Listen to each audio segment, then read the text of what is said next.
नमस्कार, स्वागत है आपका हॉर्नबिल टीवी में और मैं हूं आपके साथ शिखा सकलानी। बुलेटिन की शुरुआत करते हैं खबरों के साथ। देहरादून में पीआरडी स्वयंसेवकों का चल रहा धरना आखिरकार मंत्री से वार्ता के बाद समाप्त हो गया। सचिवालय में आयोजित बैठक में युवा कल्याण और पीआरडी मंत्री रेखा आर्य ने स्वयंसेवकों की मांगों पर सकारात्मक रुख दिखाते हुए जल्द कार्रवाई का आश्वासन दिया, जिसके बाद स्वयंसेवक धरना खत्म करने पर राजी हो गए।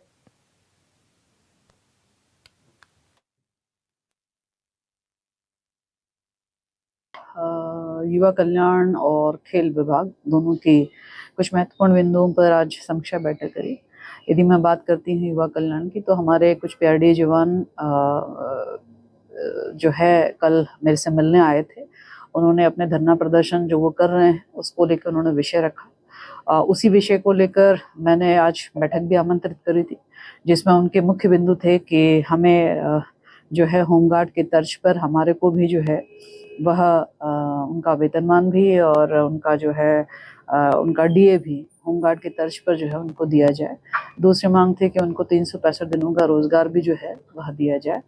और मैं समझती हूँ कि इन दोनों विषयों पर पीआरडी जवानों के संगठन के लोग आमंत्रित थे और उनके साथ संवाद हुआ। विभाग के अधिकारी भी मौजूद थे।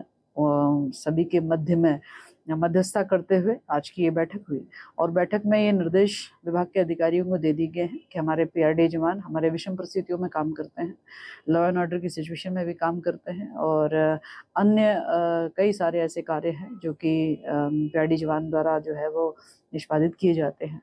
तो इनकी भावनाएं हैं कि हमारे को होमगार्ड के तर्ज पे जो है हमको मानदेय हो, हमको जो है सैलरी अथवा हमारे को डीए मिले, तो विभाग उसका प्रस्ताव जो है वो तैयार करे और विभाग उसके प्रस्ताव को शीघ्र तैयार करते हुए जल्द से जल्द कैबिनेट में लेके आने का काम करे। प्रदेश के आपदा प्रबंधन और पुनर्वास मंत्री मदन कौशिक ने विधानसभा स्थित सभागार में विभागीय अधिकारियों के साथ समीक्षा बैठक की, जिसमें उन्होंने आपदा से पहले, दौरान और बाद की तैयारियों का जायजा लिया। उन्होंने निर्देश दिए कि आधुनिक तकनीकों के इस्तेमाल से उत्तराखंड को आपदा प्रबंधन में मॉडल राज्य बनाया जाए और जिला स्तर पर कम्युनिकेशन सिस्टम मजबूत कर सूचनाओं का तेजी से आदान प्रदान सुनिश्चित किया जाए। मंत्री ने न्याय पंचायत स्तर पर आपदा मित्र और आपदा सखी बनाने, उन्हें प्रशिक्षण और उपक्रम उपलब्ध कराने और प्रोत्साहन राशि देने की बात कही। साथ ही संवेदनशील झीलों और भूस्खलन प्रभावित क्षेत्रों के ट्रीटमेंट पर विशेषज्ञों के साथ कार्य करने के निर्देश दिए ताकि नुकसान को न्यूनतम किया जाए।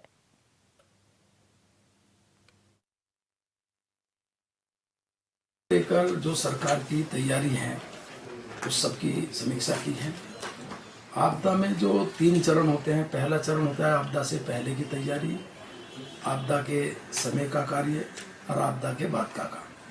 तो आज आपदा से पहले की तैयारी हम लोगों ने उस बैठक की पूरी समीक्षा की, जिसमें जो प्रमुख रूप से यहाँ आपदा जो भारत सरकार के मानकों में आती है उसमें बाढ़ है, सूखा है, चक्रवात है, भूकंप है, ओलावृष्टि है, बादल का फटना है, भूस्खलन है, हिमस्खलन है, शीतलहर है, अग्नि है, सुनामी है, कीट आक्रमण है। उसमें 2 चीज़ें जो 16वां वित्त आयोग है उसमें जोड़ी है, हीट वेव और आकाशीय बिजली। भारत सरकार के साथ साथ राज्य सरकार ने जो अपने स्तर पर की है उसमें आंधी तूफान और माननीय वन्य जीव संघर्ष ये भी जोड़ी है। प्रदेश में गैस किल्लत को लेकर कांग्रेस प्रदेश अध्यक्ष गणेश गोदियाल ने सरकार पर निशाना साधा। उन्होंने कहा कि गैस की किल्लत को लेकर सरकार राज्य और जनता को आश्वस्त करे। मेरे होटल वालों से बातचीत हुई है, उनकी गैस की बुकिंग कैंसिल हो रही है। केंद्र की सरकार राज्य को ये आश्वस्त करे, होटल और ढाबा व्यवसायियों को ये आश्वस्त करे कि गैस की कोई किल्लत नहीं होने दी जाएगी। मैं कल हरिद्वार में था और हरिद्वार दौरे में मुझे ये पता चला कि मुझे होटल व्यवसायियों ने ये कहा कि उनके यहाँ जो बुकिंग हुई थी चारधाम यात्रा के मद्देनज़र, वो तमाम बुकिंग कैंसिल हुई हैं। लोगों को असमंजस है कि मतलब वहाँ क्या स्थिति होगी, कैसे होगी। ऐसे में राज्य सरकार चुपचाप है, ये भी ठीक बात नहीं है। राज्य सरकार को सामने आना चाहिए और केंद्र को ये भरोसा देना चाहिए खुलेआम आके कि चारधाम यात्रा में और उत्तराखंड में गर्मियों के सीजन में बड़ी संख्या में पर्यटक आते हैं, इनको दृष्टिगत रखते हुए पूरे उत्तराखंड में गैस की आपूर्ति सुनिश्चित की जाएगी और जिस प्रकार से गर्मियों के सीजन में जो गैस का उपभोग होता है उतनी मात्रा में ये पक्की तरह पे सुनिश्चित किया जाएगा कि उतनी गैस इन गर्मियों में मिलेगी। देहरादून में कई लोगों ने बीजेपी की सदस्यता ग्रहण की है। इस पर बीजेपी प्रदेश अध्यक्ष महेंद्र भट्ट ने कहा कि पार्टी का कुनबा लगातार बढ़ रहा है।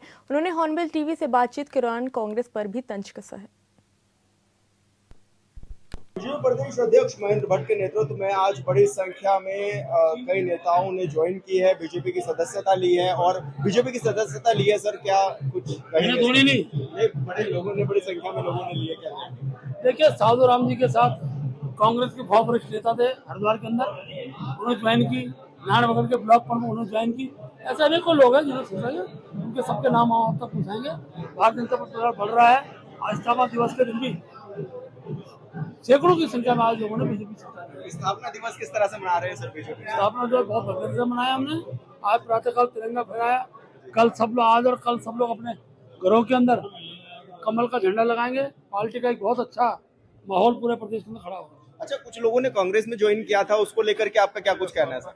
पता नहीं कौन लोग, तो वहाँ टेंशन हो रखी है, और उससे देखें कांग्रेस का, तो मुझे कुछ नहीं कहना। धन्यवाद। हमसे बातचीत करने के लिए प्रदेश अध्यक्ष महेंद्र भट्ट जी हमारे साथ जी को बता रहे थे कि आज पार्टी में कई लोगों ने सदस्यता ग्रहण की है और 2027 के लिए भी पूर्व रणनीति बनाई जा रही है। बीजेपी प्रदेश अध्यक्ष महेंद्र भट्ट ने कांग्रेस पर निशाना साधते हुए कहा कि पार्टी के अंदर लगातार अंतर्कलह और सत्ता की खींचतान साफ दिखाई दे रही है, जो जनता के सामने भी उजागर हो चुकी है। उन्होंने कहा कि बीजेपी एक अनुशासित संगठन है, जहां समय समय पर निर्णय लिए जाते हैं, जबकि कांग्रेस में आपसी संघर्ष ही हावी है। भट्ट ने दावा किया कि बीजेपी के कार्यक्रमों में लगातार लोगों का समर्थन मिल रहा है और अन्य दलों के नेता भी बड़ी संख्या में पार्टी से जुड़ रहे हैं, जिससे बीजेपी को और मजबूत हो रही है। ये कांग्रेस का आंतरिक द्वंद्व है, लेकिन प्रदेश के मुख्य विपक्षी दल के अंदर इस प्रकार का द्वंद्व, सत्ता का द्वंद्व अभी से दिखाई दे रहा है। ये उचित नहीं है। जनता जानती है कि सत्ता के लिए किस प्रकार की मारामारी कांग्रेस के अंदर होती है। हमारे 4 लोग के जाने के बाद जो वहाँ, जिनको वो हमारा बता रहे हैं, और हम स्पष्ट तौर से कह रहे हैं कि हमारे नहीं हैं। हमने 10 साल पहले किसी को निकाल दिया, किसी को 5 साल पहले निकाल दिया। बीजेपी की सदस्यता 3 साल के अंदर होती है। 3 साल बाद जो सदस्य नहीं बनता वो बीजेपी सदस्य कहलाता ही नहीं है। तो अगर इस प्रकार के लोगों को जाने से उन्हीं को नहीं संभाल पा रहे। हमारे यहाँ तो परसों हरिद्वार के अंदर ज्वाइनिंग हुई, आज यहीं 4-12 बजे भी ज्वाइनिंग का बड़ा कार्यक्रम है। कांग्रेस के कई प्रमुख लोग आज भी पार्टी ज्वाइन करने वाले हैं। तो हमारे बड़ा कुनबा है, सब प्रकार के कार्यक्रम को सम्मान लेते हुए हम चलते हैं। और भारतीय जनता पार्टी अपने चुनाव के रण में आगे है। हमें कांग्रेस के द्वंद्व से कोई लेना देना नहीं है। आगामी चारधाम यात्रा को सुरक्षित और व्यवस्थित बनाने के लिए परिवहन विभाग ने कमर कस ली है। आरटीओ प्रवर्तन डॉक्टर अनीता चमोला ने कहा कि इस बार यात्रा मार्गों पर मैनुअल चेकिंग के साथ साथ अत्याधुनिक ANPR कैमरों का उपयोग किया जाएगा। देहरादून और हरिद्वार संभाग के प्रमुख मार्गों, जिनमें कुल्हाल, आशरोड़ी और माजरा जैसे प्रवेश द्वार शामिल हैं, वहां कुल 18 स्थानों पर ये कैमरे लगाए गए हैं। डॉक्टर चमोला के मुताबिक यात्रा के मुख्य पड़ावों जैसे भद्रकाली, ब्यासी और नोगली पर भी विभाग की टीमें तैनात रहेंगी। इन कैमरों के जरिए ओवर स्पीडिंग और बिना परमिट दौड़ने वाले वाहनों की ऑनलाइन मॉनिटरिंग की जाएगी, जिससे नियमों का उल्लंघन करने वालों पर तत्काल कार्रवाई सुनिश्चित हो सकेगी।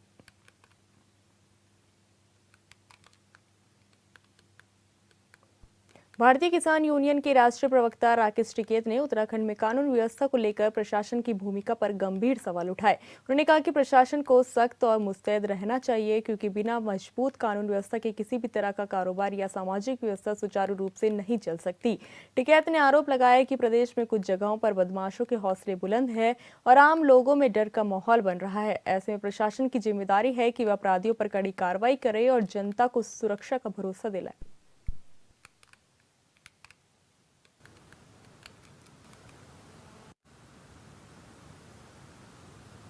यहाँ पे हालात ये हैं कि चलो मुख्यमंत्री का हम उसका नाम नहीं लेंगे, हमने कहा भाई कोई किसी कारोबार वालों को कोई बदमाश है वो थ्रेट दे रहा है, आप उसको गनर दे दो, हाँ उसकी सुरक्षा करो, तो बदमाशों को भाई ठीक करो। उन्होंने कहा जी गनर दे देंगे, बदमाश तो ठीक होते नहीं।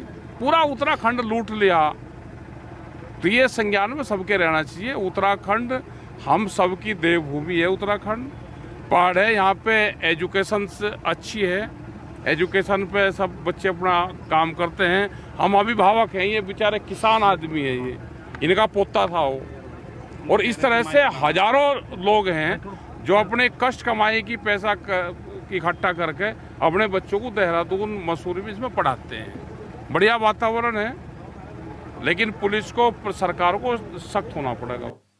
IOCL के divisional retail sales head Krishna Kumar Gupta ने कहा कि उत्तराखंड में पेट्रोल और डीजल की सप्लाई पूरी तरह सामान्य है और सभी पेट्रोल पंपों पर पर्याप्त स्टॉक उपलब्ध है। रुड़की और सितारगंज टर्मिनलों से सप्लाई सुचारू रूप से जारी है और कहीं कोई दिक्कत नहीं है। उन्होंने कहा कि डोमेस्टिक LPG में भी कोई कमी नहीं है। पैनिक बुकिंग की वजह से करीब 6 दिन का बैकलॉग जरूर बना है, लेकिन सप्लाई लगातार मिल रही है। उत्तराखंड स्टेट में 950 पेट्रोल पंप है। सभी पे एडिक्वेट स्टॉक अवेलेबल है। जो हमारी टर्मिनल्स हैं, जैसे रुड़की में है, अपना सितारगंज में है, वहाँ भी सफिशिएंट स्टॉक अवेलेबल है। और रुड़की में जैसे पाइपलाइन से प्रोडक्ट आता है तो पूरा सप्लाई चेन भी पूरी अच्छी तरीके से काम कर रहा है और डीजल पेट्रोल में कोई दिक्कत नहीं है। LPG में बताया, डोमेस्टिक LPG सरकार की प्रायोरिटी है क्योंकि आम जनता को दिक्कत ना हो, तो डोमेस्टिक में कोई दिक्कत नहीं है। जो नॉर्मल सप्लाई का पूरा जो बैकलॉग क्रिएट हुआ है पैनिक की वजह से हुआ है, लेकिन वो भी जैसे आज आप लगा रहे हैं तो 6 डेज़ का बैकलॉग 6 डेज़ के बाद मिल जा रहा है। कॉमर्शियल में जैसे गवर्नमेंट की गाइडलाइंस के हिसाब से दिया जा रहा है, अभी हम लोग 70% अचीव कर चुके हैं। तो जो कॉमर्शियल की पहले रिक्वायरमेंट थी उसका 70% हम लोग दे रहे हैं। साथ ही अभी PNG पे भी काफ़ी फोकस है और जो अपनी जो CGD कंपनीज है, जैसे कि आपको बताइए यहाँ देहरादून में गेल गैस हो गया, HNGPL हरिद्वार में, इंडियन ऑयल अडानी हो गया अपना उधम सिंह नगर में, और नैनीताल में HPCL और गैसोनेट बाकी डिस्ट्रिक्ट्स में, इनको भी पूरी तरह से ये लोग लगे हुए हैं कि इसको फास्टर वे में कैसे हम PNG घरों तक पहुंचा सके या कॉमर्शियल इंस्टॉलेशन में पहुंचा सके। तो PNG में अभी सप्लाई काफ़ी अच्छी है कि निर्बाध रूप से वो सिलेंडर बार बार भरने का उनके पास कोई समस्या नहीं रहेगी। राजपुर में रिटायर्ड ब्रिगेडियर मुकेश जोशी की हत्या के मामले में पुलिस को सफलता हाथ लगी है। मामले में पुलिस ने फरार चल रहे एक और आरोपी को गिरफ्तार किया है। जानकारी के मुताबिक इस हत्याकांड में शामिल सभी 10 आरोपी अब गिरफ्तार हो चुके हैं। बता दें कि 30 मार्च को मॉर्निंग वॉक के दौरान मुकेश जोशी की गोली मारकर हत्या हुई थी। उनमें अभी कुछ दिन पूर्व ही 2 अभियुक्तों को मुठभेड़ में पुलिस ने गिरफ्तार किया था। बाकी पूर्व में 7 अभियुक्त गिरफ्तार किए जा चुके थे। उनके कुल मिला के 9 अभियुक्तों को अब तक अरेस्ट किया जा चुका था और जो लास्ट में एक अभियुक्त वैभव अभी फरार चल रहा था, उसको भी पुलिस के द्वारा गिरफ्तार कर लिया गया है। संपूर्ण विवेचना में जो हमारी कार्रवाई है वो बिल्कुल पॉजिटिवली सही दिशा पर चल रही है और हत्या के मुकदमे में ही इनको सबको अरेस्ट किया गया है। हम कोशिश करेंगे कि न्यायिक जो हमारी प्रणाली है उसमें पुलिस के पक्ष को बहुत ही स्ट्रांगली रखा जाए, ताकि जो भी इसमें अभियुक्त हैं, जिनका भी इसमें रोल रहा है, वो भले किसी भी उनकी जो भूमिका है वो जिस भी कैपेसिटी में हो, उस पर उनको तत्काल उनके खिलाफ जो हमारी वैधानिक कार्रवाइयाँ हैं वो सुनिश्चित की जा सकें। हम ये भी इसमें सुनिश्चित करेंगे कि हमारी जो पुलिस की जो पैरवी है इसको बहुत अच्छे तरीके से किया जाए। ऋषिकेश में पर्यटन को नई उड़ान देने के उद्देश्य से सी प्लेन सेवा का ट्रायल सोमवार को प्रस्तावित किया गया था। UGVN की ओर से सुबह 11 बजे ट्रायल का समय निर्धारित किया गया था, जिसके लिए सभी तैयारियां पूरी कर ली गई थी।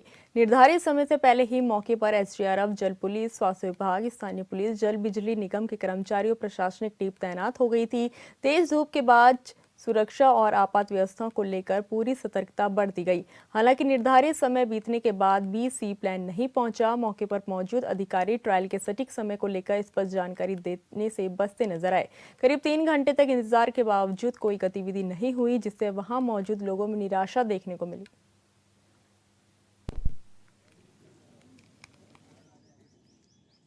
मैम, सी प्लेन का ये जो ट्रायल है ये गवर्नमेंट ऑफ उत्तराखंड के पर्यटन विभाग द्वारा इसको करवाया जा रहा है। स्काई होप नाम की एक एविएशन कंपनी है, वो ये पूरे ऑपरेशंस देख रही है, कर रही है। हमको जल विद्युत निगम द्वारा यहाँ पे कोऑर्डिनेशन के लिए लगाया गया है, क्योंकि बैराज हमारा है तो हम लोग केवल कोऑर्डिनेट करने के लिए हैं। और हमने इनकी कन्वीनियंस के लिए कल से पानी रोक के पानी का लेवल अप कर लिया है काफ़ी, ताकि कोई लैंडिंग में कोई दिक्कत ना हो इनको। एनटीपीसी तहसील प्रशासन ज्योतिमठ और तपोवन विष्णुगाड़ जल विद्युत परियोजना क्षेत्र के प्रभावित गांवों के बीच हुई त्रिपक्षीय वार्ता बिना किसी ठोस निर्णय के बाद समाप्त हो गई। हेलंग से तपोवन के बीच चल रही इस परियोजना का काम पिछले 6 दिनों से बंद है, क्योंकि 8 प्रभावित गांवों के ग्रामीण अपनी 15 सूत्रीय मांगों को लेकर आंदोलन कर रहे हैं और कंपनी के प्रवेश द्वारों पर कार्मिक अनशन पर बैठे हैं। उप जिलाधिकारी कार्यालय ज्योतिमठ में एसडीएम चंद्रशेखर वशिष्ठ की मध्यक्षता में हुई बैठक में भी कोई सहमति नहीं बन सकी। एसडीएम ने सभी पक्षों को अगली बैठक में पूरी जानकारी के साथ आने के निर्देश दिए हैं। इस बीच ग्रामीणों ने अपनी मांग को लेकर मुख्यमंत्री को ज्ञापन भी सौंपा और उन्हें जल्द पूरा करने की मांग की है।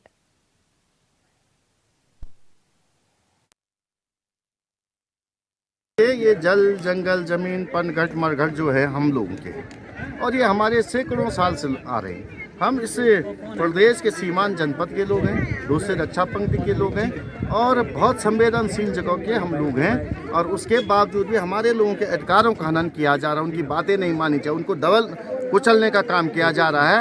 इनके अधिकार मैं सदन में भी कह चुका और यहाँ भी कह रहा हूँ, इनके अधिकार मिलने चाहिए। बहुत छोटी छोटी लोगों की मांगे हैं, उन मांगों पे एनटीपीसी को और टीएचडीसी को ध्यान देने की जरूरत है और सरकार अगर बहुत जल्दी ये बातें नहीं मानेंगी तो ये उग्र आंदोलन की ओर भी जा सकती है।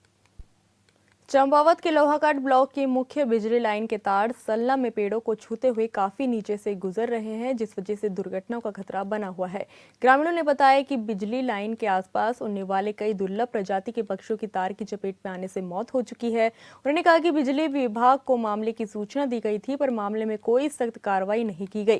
ग्रामीणों ने बिजली विभाग से जल्द बिजली के तारों को ऊंचा उठाने की मांग की है। तार में यहाँ पे बैठते हैं ये, तो जो हल्की सी भी हवा चलती है तो ये नीचे मर के ये नीचे गिर जा रहे हैं। देखो ये 11,000 केवी की जो सर लाइन गई है सलना से लोहाघाट की ओर, तो इसमें आए दिनों कई पक्षियों की मौत हो चुकी है। तो हमने ये विभाग में संपर्क किया था, तो उन्होंने उनके द्वारा जो टहनियाँ काटी गई हैं बस, इसके अलावा कुछ नहीं किया गया है। उसमें आए दिन पक्षियों की मौत होती रहती है। तो उसमें जो घास काटने वाली महिलाएं हैं, आसपास जो काम करते हैं, उनको भी सर खतरा है।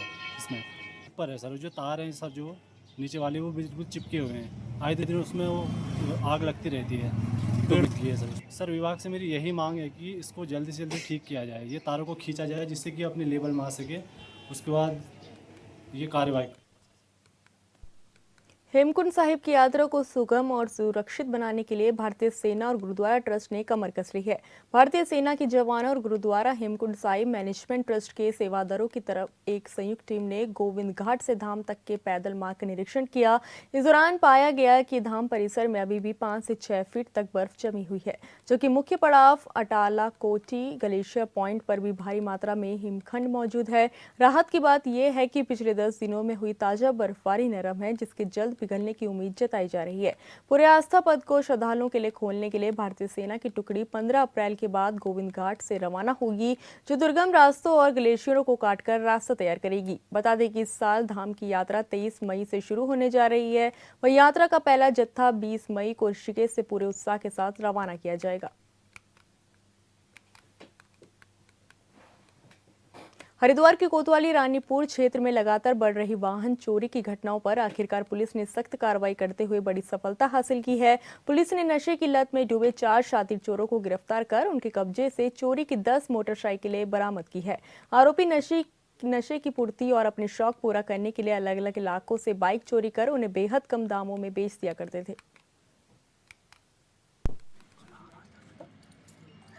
4 लड़के अरेस्ट हुए हैं।